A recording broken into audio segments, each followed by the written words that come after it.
All right, tonight we start with a bombshell development about former Deputy FBI Director Andrew McCabe. Fox News tonight reporting that the Attorney General, Jeff Sessions, is reviewing a recommendation from the FBI's Office of Professional Responsibility to give McCabe the axe. And sources are telling Fox News that firing McCabe before Friday, get this, would mean he would lose his taxpayer-funded pension.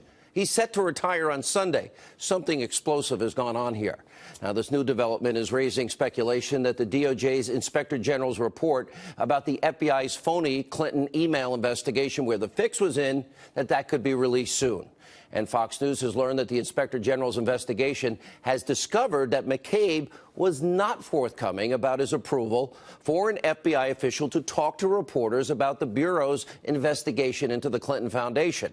And according to reports, this scandal is what forced McCabe to be removed from that position and placed on leave. And according to a Wall Street Journal report from earlier this year, McCabe waited an entire month to inform Congress. Remember those thousands of Uma Abedin emails that were found on Anthony Weiner's laptop? Why would he wait? Then, of course, there's the text message from the Trump-hating FBI lovers, Peter Strzok and Lisa Page. Now, remember, they've mentioned talking to Andy. We think that's Andrew McCabe about that insurance policy. God forbid if Donald Trump won the election. And by the way, you have McCabe's wife, Jill. She took over $700,000 in political contributions from Hillary Clinton's ally, Terry McAuliffe, and another Democratic group for a failed Virginia state Senate run, an obscene amount of money. So when it comes to firing Andrew McCabe, the Attorney General, Jeff Sessions, should not be contemplating a decision here because the answer is obvious and the facts are staring Sessions right in the face.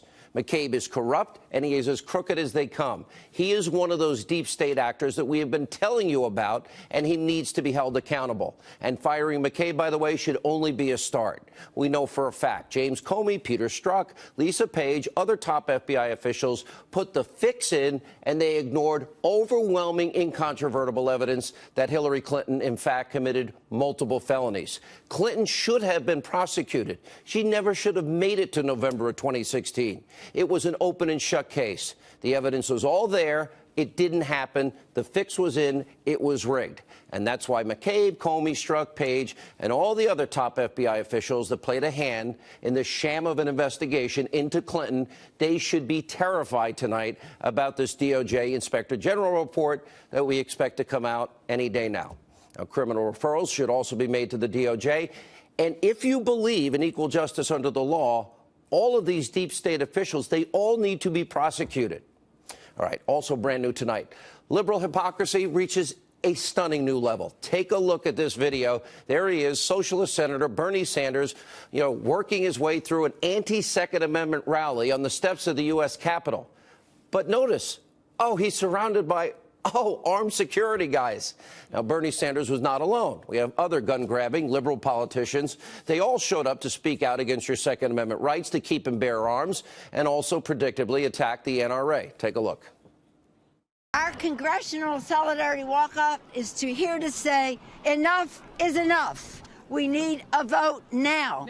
We need a vote now. We need a vote now. And it's common sense that we should get the assault rifles and the banana clips off the streets. The NRA has made me public enemy #1, and I'm proud of it. We're gonna win. We're gonna win.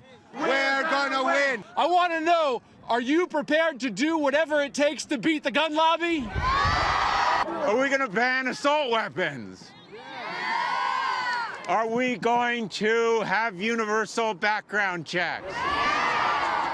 Unbelievable. And then there's the anti-Second Amendment crusader, New York Governor Andrew Cuomo, who actually participated in a die-in in a protest in New York City. Take a look. Gun control! Now! Gun control! Now!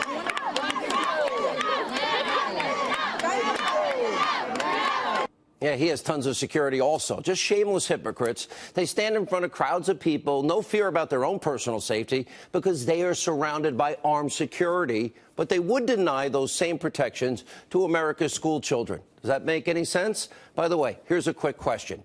If being protected by armed police officers is good for these politicians, Shouldn't it be good for our children in America's schools? Pretty simple answer, right? And anyway, have you noticed that congressional Democrats, they are always the champions of gun-free zones, except places where they work. There's tons of security at the Capitol. And the same goes for Hollywood liberals. Now, those pompous award ceremonies have more security than Fort Knox. But in their minds, it's outrageous for schools to take the same precautions that they have. You want to protect America's schools and our kids. The solutions are obvious. I have highlighted them on this show. You need comprehensive threat security assessments. You need control points of entry. You need to secure the perimeters. You need school IDs, metal detectors, and, yes, concealed carry, armed, highly trained, retired former police and military. Now, by the way, the House did take a step forward today. They overwhelmingly passed a school safety bill that awards grant money to states to help train teachers and students and law enforcement officials to stop the violence in schools. It's a good start, but it's not good enough. America's schools, our kids, deserve the same security that liberals demand for themselves. All right, also tonight, the acting director of ICE slamming Nancy Pelosi for daring, if you can believe it, to call federal immigration authorities that risk their lives every single day to keep this country safe. Nancy called them cowardly. Watch this.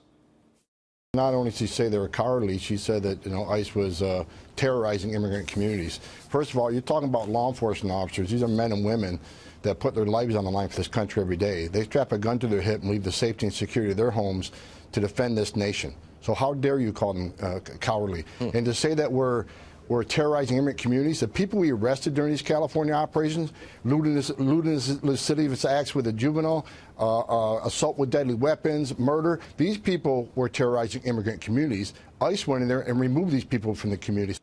So liberals like Nancy Pelosi, they're making it clear they have no problem putting American lives in danger to protect criminal illegal immigrants. And I'm not talking about DACA. I'm not talking about dreamers or people that have benefited from chain migration or the visa lottery.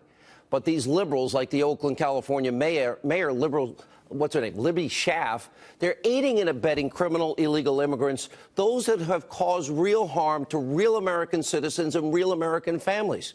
So it's hard to imagine how anyone could defend doing this. But of course, the left is, and we watch it every day. And that's why you have angel parents. Those are people whose children were killed by illegal immigrants. They are now rightly demanding that Mayor Schaaf face prosecution for obstruction of justice, protecting criminals, aiding and abetting people that shouldn't be in the country in the first place, and then commit other crimes.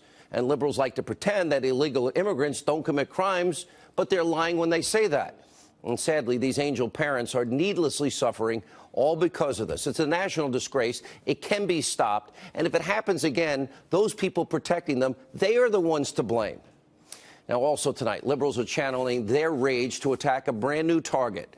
See the woman on the screen there. Democrats are now threatening to block the nomination of Gina Haspel to be the first female CIA director. Now, here's why.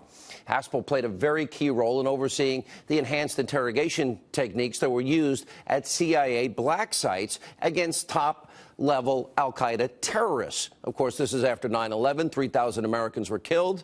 And the left can feign all the moral outrage they want, play all the politics they want, but facts are not on their side. The CIA, other top officials like Leon Panetta, who worked in the Obama administration, have said, and we'll show you this later tonight, that enhanced interrogation techniques, they worked. And it led to finding and killing Osama bin Laden. Without them, he probably would still be alive today. And people like Haspel literally saved American lives. In that sense, she's a patriot. Democrats should not put partisan, petty politics ahead of your national security. Now, of course, we would have preferred not to have been attacked on 9/11, but sadly, we all know evil does exist. Evil must be defeated. Radical Islamists came here. All right, finally tonight, I have a message to congressional Republicans after last night's special election in the 18th District of Pennsylvania. GOP members of Congress, take a good, long look in the mirror, because that could be your future. And if it happens, you'll have nobody to blame but yourselves. Now, you can put aside the fact that this was an interesting case because the Democrat, Conor Lamb, Well, he pretended to be pro-life, pro-Second Amendment, and even pro-Trump and anti-Pelosi. So he was kind of acting like a Republican. And he's quickly going to fall in line with whatever Nancy Pelosi tells him to do. Watch and see. But what happened last night should serve as a warning to all Republicans. You want to be successful in 2018, there's a simple solution. Keep all of the promises you make in campaign years. It's really that simple. That's the best politics. Make the country safer. Give us a great economy. Go back to your district, look your voters in the eye, and tell them that you did what you said you were going to do. Now, you've already passed tax cuts. Check. Good job. But you also promised to repeal and replace Obamacare, and you also, most of you, promised to build the wall. So now is your opportunity. It's March. You have until November to follow through, show some backbone, show some vision, mean what you say what you mean, finish the job on Obamacare, and start building the wall. Now, if you do that, my guess is, I've only been at this 30 years, voters are going to reward you. And if you don't do it, they probably won't.